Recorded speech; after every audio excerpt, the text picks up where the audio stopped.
नमस्कार साथियों, पसना यस के डेली करंट अफेयर्स प्रोग्राम में आप सभी का स्वागत है। इसमें हम लोग the Hindu, PIB, Indian Express and Down to Earth से संबंधित परीक्षा के लिए जो भी महत्वपूर्ण खबरें होती हैं उनको कवर करते हैं। तो साथियों, यदि आप हमारे चैनल पर नए व्यूअर हैं तो सबसे पहले चैनल को सब्सक्राइब कर लीजिए। इसके साथ ही बेल आइकन को भी प्रेस कर लीजिए, जिससे आपको हमारे आने वाले सभी वीडियो की नोटिफिकेशन मिल सके। तो आइए अब हम लोग आज का सेशन शुरू करते हैं। आज के सेशन की पहली न्यूज है प्रधानमंत्री स्वास्थ्य सुरक्षा निधि यानी पीएमएसएसएन खबरों में। तो आइए हम लोग जानते हैं इसके बारे में। पहला पॉइंट है, हाल ही में केंद्रीय मंत्रिमंडल द्वारा प्रधानमंत्री स्वास्थ्य सुरक्षा निधि बनाने संबंधी प्रस्ताव को स्वीकृति प्रदान कर दी गई है, जिससे ये निधि खबरों में थी। सेकंड पॉइंट, ये स्वास्थ्य एवं शिक्षा उपकर से प्राप्त होने वाली राशि से स्वास्थ्य क्षेत्र के लिए एकल गैर व्यापक आरक्षित निधि होगी। थर्ड, पीएमएसएसएन में भेजी गई इस राशि का इस्तेमाल स्वास्थ्य एवं परिवार कल्याण मंत्रालय की महत्वपूर्ण योजनाओं में किया जाएगा, जिसमें आयुष्मान भारत, प्रधानमंत्री जन आरोग्य योजना और राष्ट्रीय स्वास्थ्य मिशन और प्रधानमंत्री स्वास्थ्य सुरक्षा योजना तथा स्वास्थ्य संबंधी आपात स्थितियों में आपातकाल एवं आकस्मिक विपत्ति काल में तैयारी एवं प्रतिक्रिया संबंधी योजनाएं शामिल होंगी। फोर्थ, किसी भी वित्तीय वर्ष में स्वास्थ्य एवं परिवार कल्याण मंत्रालय की उक्त योजनाओं का व्यय प्रारंभिक तौर पर पीएमएसएसएन से लिया जाएगा और बाद में सकल बजट सहायता से लिया जाएगा। तो ये प्रधानमंत्री स्वास्थ्य सुरक्षा निधि योजना से जुड़े हुए कुछ मुख्य पॉइंट हैं जो आपको याद रखने हैं। अब हम लोग अगली न्यूज पर आते हैं। अगली न्यूज है national employability through apprenticeship program यानी NETAP खबरों में। तो आइए हम लोग जानते हैं इसके बारे में। सबसे पहले हम लोग देखते हैं ये खबरों में क्यों है। हाल ही में इसने वर्ष 2021 के लिए अप्रेंटिसशिप आउटलुक रिपोर्ट का नवीनतम संस्करण जारी किया है, जिससे ये खबरों में था। अब हम लोग इस कार्यक्रम से जुड़े हुए जो मुख्य पॉइंट हैं उनको जान लेते हैं। पहला है, इसकी स्थापना वर्ष 2014 में 100% नियोक्ता द्वारा वित्त पोषित सार्वजनिक निजी भागीदारी यानी PPP के रूप में की गई थी। सेकंड, इस कार्यक्रम का शुभारंभ कौशल विकास और उद्यमिता मंत्रालय तथा टीम लीज कौशल विश्वविद्यालय जो गुजरात में स्थित है द्वारा किया गया था।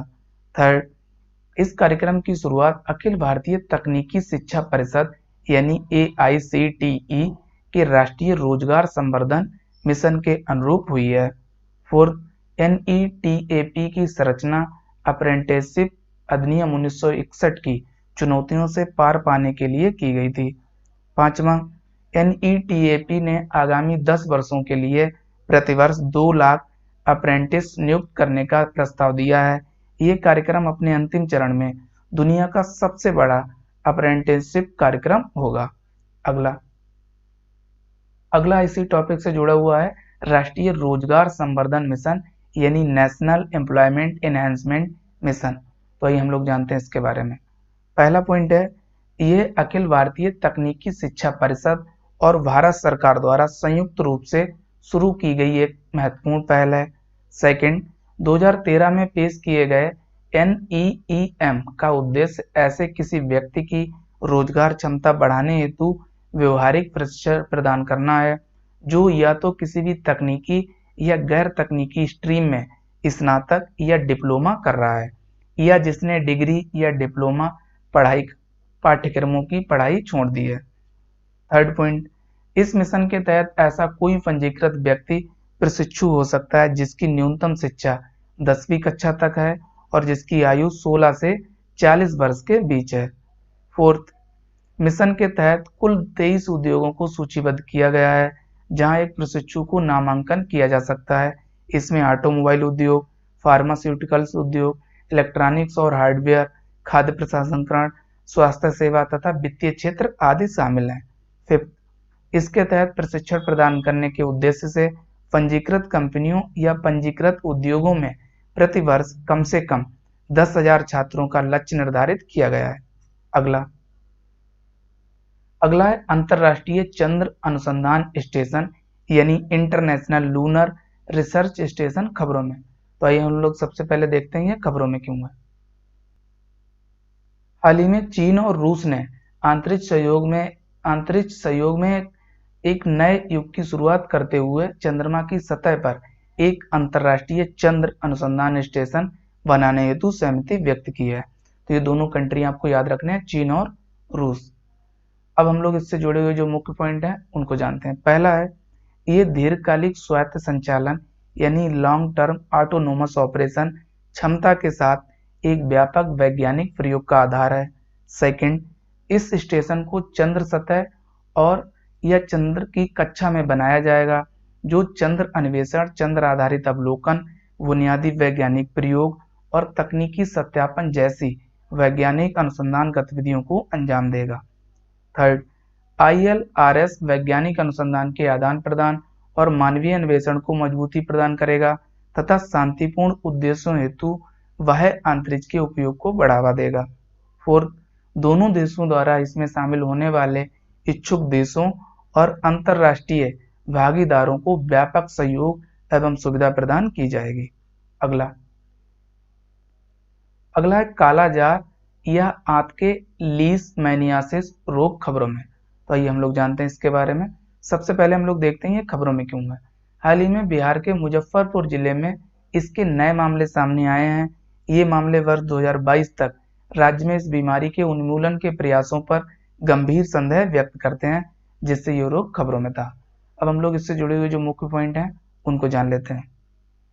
आंत का लीशमैनियासिस, जिसे कालाजार के रूप में जाना जाता है, में बुखार, वजन में कमी, पीलिया और यकृत में सूजन आदि लक्षण देखे जाते हैं। सेकंड पॉइंट, ये लीशमैनिया नामक एक परजीवी यानी बैक्टीरिया के कारण होता है, जो बालू मक्खियों के काटने से फैलता है। थर्ड, लीशमैनियासिस के 3 प्रकार हैं। पहला, आंत का लीशमैनियासिस, ये शरीर के कई अंगों को प्रभावित करता है और ये रोग का सबसे गंभीर रोग है। सेकंड है त्वचीय लीशमैनियासिस, ये बीमारी त्वचा के घाव का कारण बनती है और ये बीमारी का आम रूप है। और थर्ड है श्लेष्म त्वचीय लीशमैनियासिस, ये बीमारी त्वचा एवं श्लेष्मिक घाव का कारण है। फोर्थ पॉइंट, ये एक वेक्टर जनित बीमारी है। अगला राष्ट्रीय वेक्टर जनित रोग नियंत्रण कार्यक्रम खबरों में।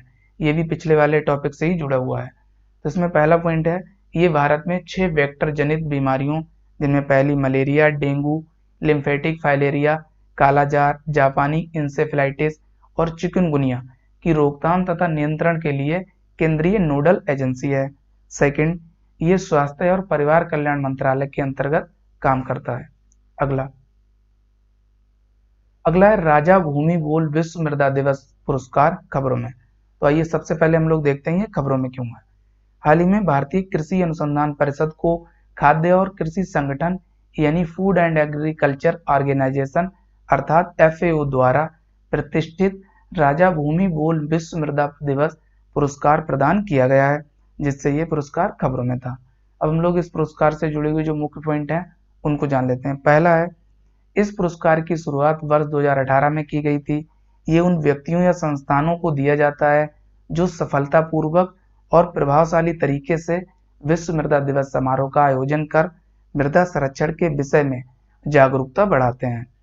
सेकंड, ये पुरस्कार थाईलैंड के साम्राज्य द्वारा प्रायोजित है, जिसे थाईलैंड के राजा भूमिबोल अदुल्योदेज द्वारा मृदा प्रबंधन, खाद्य सुरक्षा और गरीबी उन्मूलन के महत्व के प्रति जागरूकता फैलाने के लिए की गई आजीवन प्रतिबद्धता के चलते उनके नाम पर रखा गया है। थर्ड, FAO ने ICAR को ये अंतर्राष्ट्रीय सम्मान वर्ष 2020 में विश्व मृदा दिवस के अवसर पर मृदा क्षरण रोको, हमारा भविष्य बचाओ विषय पर मृदा स्वास्थ्य जागरूकता में योगदान देने के लिए घोषणा की थी। ये आपको ध्यान रखना है। अगला है भारतीय कृषि अनुसंधान परिषद। ये पिछले वाले टॉपिक से जुड़ा हुआ है। तो इसमें पहला पॉइंट है, ये भारत सरकार के कृषि मंत्रालय के अंतर्गत कृषि अनुसंधान एवं शिक्षा विभाग हेतु एक स्वायत्तशासी संस्था है। सेकंड, इसकी स्थापना 16 जुलाई 1929 को की गई थी, जिसे पहले imperial council of agriculture research के नाम से जाना जाता था। थर्ड, ये परिषद बागवानी, मत्स्यिकी और पशु विज्ञान सहित कृषि के क्षेत्र में समन्वयन, मार्गदर्शन और अनुसंधान, प्रबंधन एवं शिक्षा के लिए भारत का सर्वोच्च निकाय है। फोर्थ, इसका मुख्यालय यानी हेडक्वार्टर नई दिल्ली में स्थित है। अगला है बांग्लादेश भूटान भारत नेपाल मोटर वाहन समझौता यानी VVIN MBA खबरों में। तो आइए सबसे पहले हम लोग देखते हैं ये खबरों में क्यों है। हाल ही में विश्व बैंक की report connecting to thrive challenge and opportunity of transport integration in eastern South Asia में कहा गया है कि भारत और बांग्लादेश के बीच निर्बाध परिवहन कनेक्टिविटी बांग्लादेश तथा भारत की राष्ट्रीय आय को क्रमशः 17% और 8% तक बढ़ाने की क्षमता रखती है। रिपोर्ट में बांग्लादेश भूटान भारत नेपाल मोटर वाहन समझौते का विश्लेषण किया गया है, जिससे यह समझौता खबरों में था। ये रिपोर्ट भी आपको याद रखनी है, किसने जारी की है? वर्ल्ड बैंक ने। अब हम लोग इस समझौते से जुड़े हुए जो मुख्य पॉइंट हैं उनको जानते हैं। पहला है वर्ष 2015 में बांग्लादेश भूटान भारत और नेपाल के बीच भूटान की राजधानी थिम्पू में VVIN मोटर वाहन समझौते पर हस्ताक्षर किए गए थे। सेकंड, समझौते के अनुसार सदस्य देश अन्य देशों में पंजीकृत वाहनों को कुछ नियमों और शर्तों के तहत अपने क्षेत्र में प्रवेश करने की अनुमति देंगे।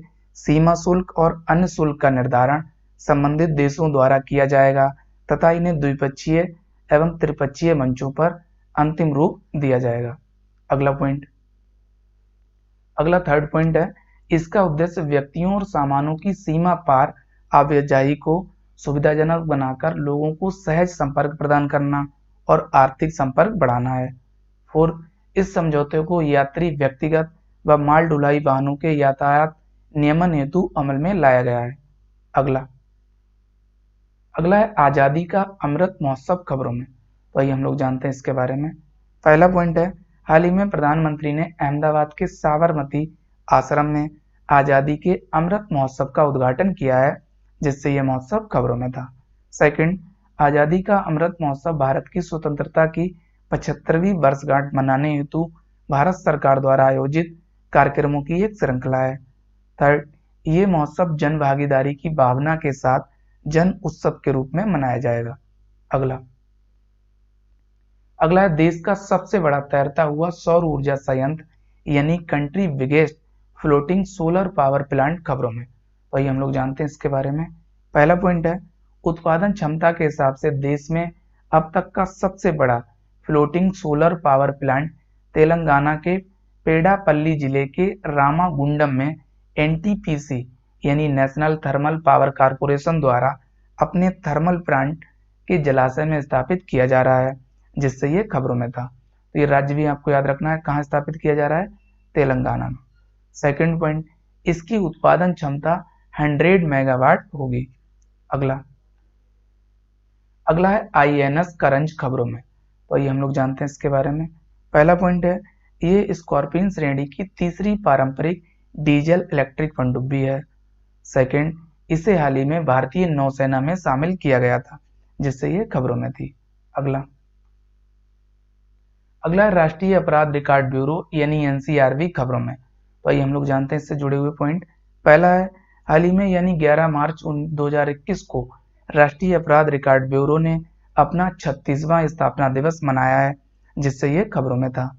सेकंड, राष्ट्रीय अपराध रिकॉर्ड ब्यूरो की स्थापना वर्ष 1986 में गृह मंत्रालय के तहत अपराध और अपराधियों से संबंधित सूचनाओं के एक भंडार के रूप में की गई थी, जिसका प्राथमिक उद्देश्य इस प्रकार की सूचनाओं के माध्यम से जांच में सहायता प्रदान करना था। थर्ड पॉइंट, NCRB को वर्ष 2016 में इलेक्ट्रॉनिक और सूचना प्रौद्योगिकी मंत्रालय द्वारा डिजिटल इंडिया अवार्ड से भी सम्मानित किया गया था। Fourth, NCRB crime in India report के माध्यम से देश भर में अपराध संबंधी वार्षिक आंकड़े प्रस्तुत करता है। पांचवा पॉइंट, इसका मुख्यालय यानी हेडक्वार्टर नई दिल्ली में स्थित है। अगला है परीक्षा संबंधी महत्वपूर्ण तथ्य। तो इनमें पहला है, हाल ही में जापान के वैज्ञानिकों ने विश्व के सबसे शक्तिशाली सुपर कंप्यूटर फुगाकू को पूरी तरह से विकसित कर लिया है और अब यह अत्याधुनिक मशीन अनुसंधान के उपयोग हेतु उपलब्ध है। ज्ञात हो विश्व स्तर पर अधिकतम सुपर कंप्यूटरों के साथ चीन दुनिया में शीर्ष स्थान पर है। सेकंड, हाल ही में आइवरी कोस्ट के प्रधानमंत्री हामिद बाकायोका का जर्मनी के एक अस्पताल में निधन हो गया। तो आपको इनका नाम याद रखना है। थर्ड, गिलंका विश्व मृदा पुरस्कार FAO द्वारा प्रदान किया जाता है। ये एक वार्षिक पुरस्कार है जिसे दुनिया के सबसे अधिक दबाव वाले पर्यावरणीय मुद्दों को हल करने के लिए समर्पित व्यक्तियों को दिया जाता है। तो ये कुछ परीक्षा संबंधी महत्वपूर्ण तथ्य थे जो आपको याद रखने हैं। अब हम लोग सवालों पर नजर डालते हैं।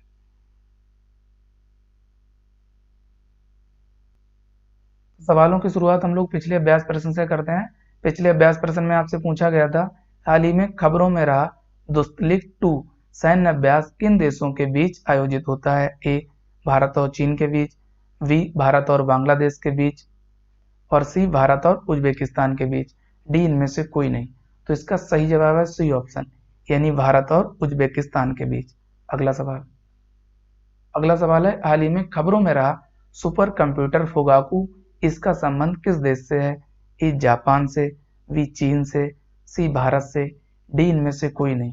तो इसका सही जवाब है ए ऑप्शन, यानी जापान। अगला सवाल है सवाल नंबर 2, राष्ट्रीय अपराध रिकॉर्ड ब्यूरो यानी एनसीआरबी के बारे में निम्नलिखित कथनों पर विचार कीजिए।